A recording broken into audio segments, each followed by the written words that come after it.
If you guys are fans of the Black Crowes and bands like the Allman Brothers, they have a lot of Southern flair to them, but they are indeed their own entity for sure. I ended up moving down here to Atlanta and, looked into finding Andrew and these guys, and they were doing a lot of rock and roll, a lot of the soul kind of blues stuff that I grew up with too, injected in that with kind of that gospel flair that is, just part of what I do. And the sub, we got a guy named Sean Thacker, a friend of ours. His name is Kent Aberley, and Kent's the drummer for Blackberry Smoke now. But back in those days, Kent would play in like 15 bands. He's an amazing drummer. He's just a great drummer. I remember at one point, especially in Atlanta, because there were these warehouses. There was a period in Atlanta where almost every single night there were like 4 or 5 different warehouses around the city. Everybody, if you ever get a chance to go see Rick Richards play guitar live, you have to do it. Yeah. And then after high school, we all went our separate ways, did different stuff, and then right before COVID, we decided, hey, let's write some stuff together. Okay, right before last time, we're looking for a keyboardist, or we're looking for a guitar player. The things that I like, as far as like big Zeppelin fan, huge Free fan, love Paul Kossoff, love Paul Kossoff. Yeah.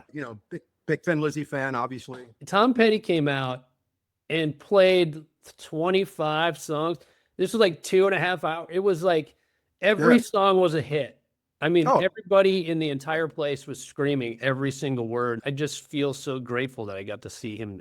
Everyone's a huge fan of, the Johns brothers, Glenn Johns, Andy Johns. If you want to become a really good live band, it just takes doing it over and over and over again. I can create something that's mine. We can create something that's ours. 14 songs, it's pretty punk rock of an attitude these days. So here's the statement. You guys can listen to the whole thing or not. You know what I mean?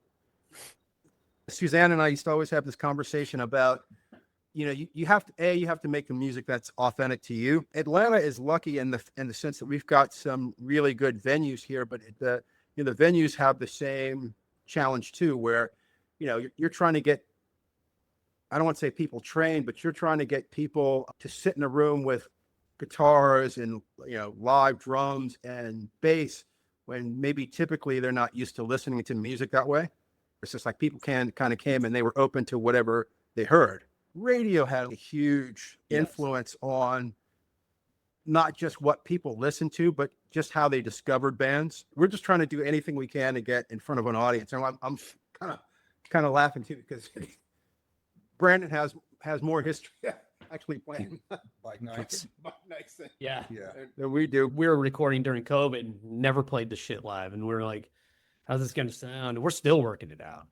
Damn, man, we did all these overdubs and stuff, and it sounds great, but it's like, how, as a 3-piece, do we pull it off? Luckily, we didn't have to, but that's kind of the spirit of rock and roll, man. The funny thing about it is you put the flyers out, and it's really less about promoting the show and more about just trying to get people to remember your name. Like Ringo Starr. Man, I love Ringo Starr, and they do these things. They would get like wood pallets, and they would paint the pallets, and they would put their show information, and they would stick it somewhere crazy, like in the median of like a roadway or something. But it's kind of cool because you're driving around the city, and you'll see all these pieces of wood or whatever that they've painted and stuck up on wherever. And here we are talking about it. It's what we're doing here, man. Building community, building friendships, and maybe we can all come together someday.